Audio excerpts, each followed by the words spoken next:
Queridos sacerdotes concelebrantes, queridas autoridades, queridos fieles donostiarras y visitantes que disfrutáis de estas fiestas entre nosotros, queridos todos, hijos de Dios y por su gracia también hijos de María. Ayer por la noche resonaba en la Basílica de Santa María las voces del Orfeón Donostiarra en el tradicional canto de la Salve. A aquella que tiene el privilegio de habitar ya en el cielo en cuerpo y alma, como confiesa nuestra fe en esta solemnidad de la Asunción de María a los cielos, la sentimos muy arriba y al mismo tiempo muy cerca. No hay contradicción entre ambos adverbios.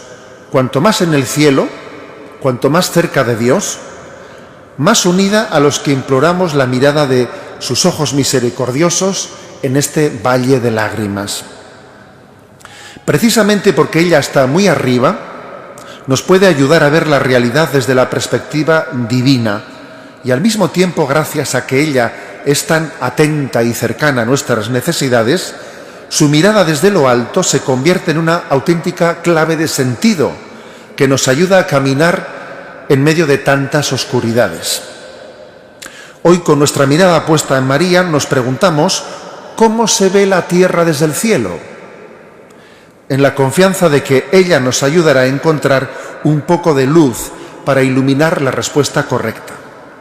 Y como punto de arranque en este empeño, me sirvo de una conocida novela de Robert Hood Benson, un anglicano converso al catolicismo, que lleva como título Señor del Mundo, escrita en 1907. Recurro a esta novela porque en diversas ocasiones el Papa Francisco la ha citado como una clave hermenéutica para comprender la crisis contemporánea.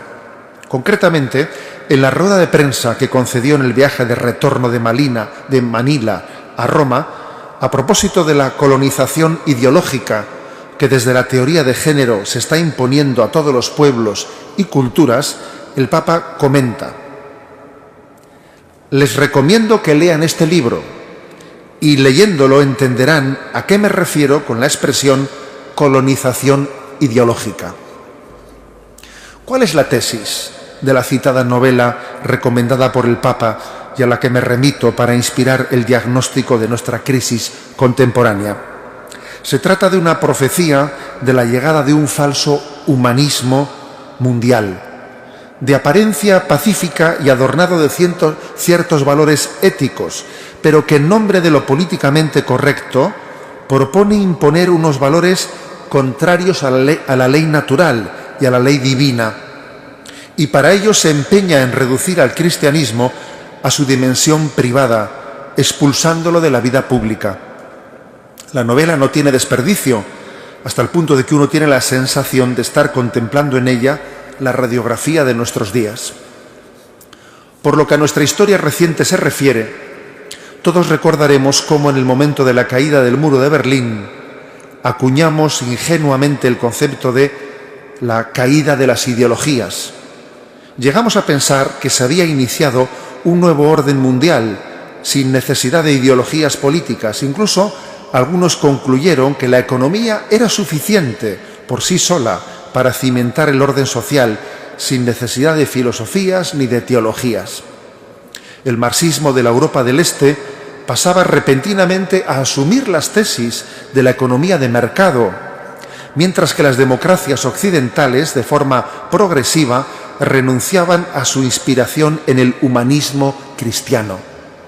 El futuro de Occidente parecía construirse sobre las solas bases del bienestar económico, renunciando a otros planteamientos antropológicos, culturales o religiosos. De esta forma, Occidente cometía una grave traición.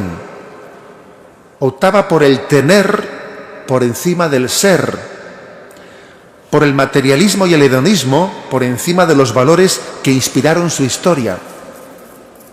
Si bien es cierto que Europa continuaría cuidando y fomentando algunos valores éticos, lo más determinante de su nuevo rumbo fue el hacer oídos sordos a la llamada realizada por San Juan Pablo II en Santiago de Compostela, cuando tras la caída del muro de Berlín dijo: Europa sé tú misma, descubre tus orígenes, aviva tus raíces. Tú puedes ser todavía faro de civilización y estímulo de progreso para el mundo. Aparentemente, Occidente terminó por transformarse en un cuerpo sin alma, donde lo único importante y definitivo parecía ser la economía floreciente y el bienestar social.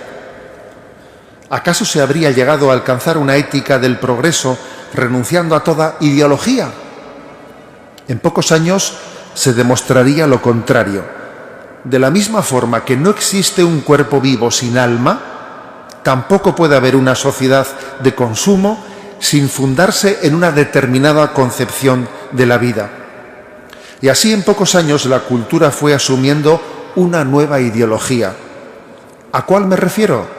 Sin duda alguna a la ideología de género, que está ocupando el rol del alma de Occidente, anteriormente disputada por el marxismo y el humanismo cristiano.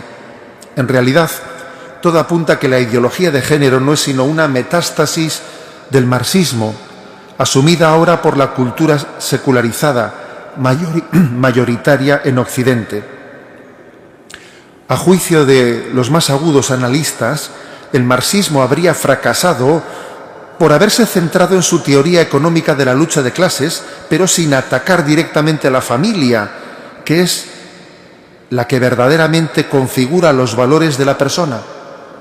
Por eso, en el momento presente, la ideología de género ha sido diseñada para confrontarse con la familia y con la misma concepción natural del hombre. Como decía Chesterton, la persona desvinculada de la familia y de su propia naturaleza es plenamente manipulable por el proyecto consumista. Al totalitarismo no le interesan las familias sanas y fuertes, sino las personas solitarias y desvinculadas. La victoria plena de este nuevo orden solo se puede conseguir desterrando el principio de subsidiariedad, hasta eliminar cualquier institución intermedia entre el Estado y el individuo. De esta forma el ser humano se somete al Dios-Estado y no le queda más remedio que seguir los dictados del consumismo en obediencia plena y sumisión a lo políticamente correcto. El pensamiento único se ha convertido en ley en nuestros días. En poco tiempo hemos pasado del relativismo a la dictadura del relativismo. En el campo político, los supuestos contendientes no presentan diferencias sustanciales en lo que al pensamiento antropológico y moral se refiere. En realidad, hoy en día, un secularizado de derechas piensa sustancialmente lo mismo que un secularizado de izquierdas. Y es importante que tengamos la clarividencia necesaria para percatarnos de que lo que llamamos políticamente correcto, finalmente convertido en ley, se identifica con la ideología de género, la cual tiene en su agenda la deconstrucción del matrimonio y de la familia, por tratarse del único bastión que se le había resistido al Señor del mundo, parafraseando el título de la novela, de cara a poder controlar a su antojo la misma humanidad.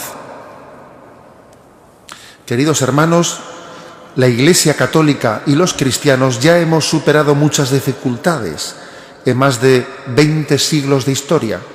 Al final, más allá de las crisis, queda siempre lo verdadero y permanente: el amor de Dios por el hombre y el destino eterno al que nos llama.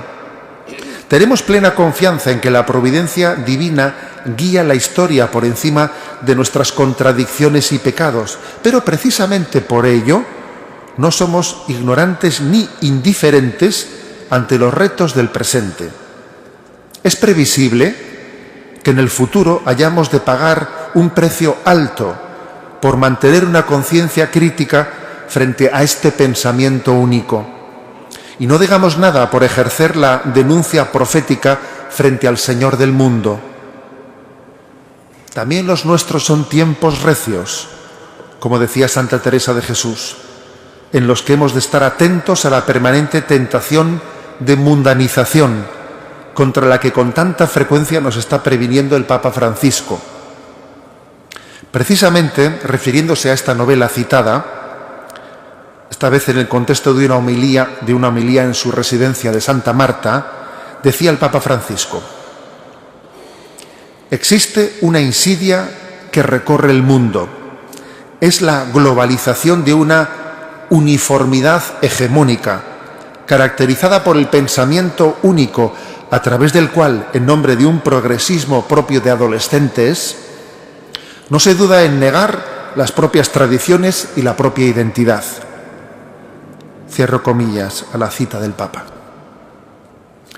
Que María nos ayude a comprender cómo se ve la tierra desde el cielo, para que no seamos engañados por ideologías falsas y caducas. Sabemos que el hombre no es feliz cuando recorre los caminos de su propio orgullo, sino cuando acepta su verdad y su condición de hijos de Dios. Santa María, en su humilde sí a Dios, dice el verdadero sí al ser humano y a la familia. Ella es modelo para todos. En su aparente debilidad triunfa y permanece, mientras que todo lo falso pasa y desaparece. Feliz día de la Asunción de María a los cielos. Ya en el cielo, en cuerpo y alma, como confiesa nuestra fe en esta solemnidad de la Asunción de María a los cielos, la sentimos muy arriba y al mismo tiempo muy cerca. No hay contradicción entre ambos adverbios. Cuanto más divina y al mismo tiempo, gracias a que ella es tan atenta y cercana a nuestras necesidades, su mirada desde lo alto se convierte en una auténtica clave de sentido que nos ayuda a caminar en medio de tantas oscuridades. Hoy, con nuestra hijos de Dios y por su gracia también hijos de María.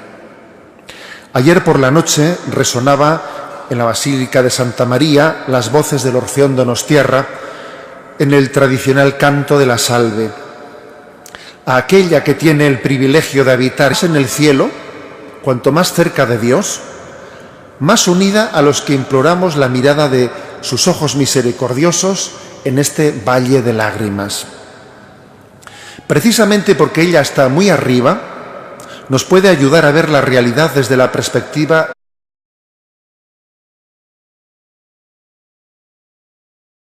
Queridos sacerdotes concelebrantes, queridas autoridades, queridos fieles donostiarras y visitantes que disfrutáis de estas fiestas entre nosotros, queridos todos, hijos